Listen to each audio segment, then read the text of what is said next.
সম্মানিত দর্শক এবং শ্রোতাবৃন্দ, আমি ডক্টর আবুল কাশেম মোহাম্মদ মাহবুবুল্লাহ যশোরী বাংলাদেশি সেবা পার্টির পক্ষ থেকে আপনাদের সকলকে জানাই আসসালামু আলাইকুম ওয়া রাহমাতুল্লাহ। বিএনপির মাঝে প্রকাশ্যভাবে অপকর্ম করার জন্য বড় নেতার পক্ষ থেকে কোচি মেয়ে লাগবে।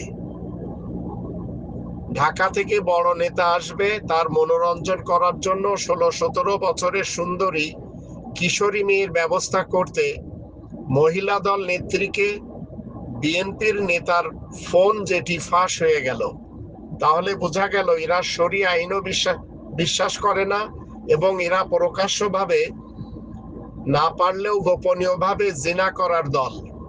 যদি বিএনপির প্রত্যেকটি লোক এই ব্যাপারে মুখ না খোলে তাহলে বুঝতে হবে এরা সবাই নোংরা।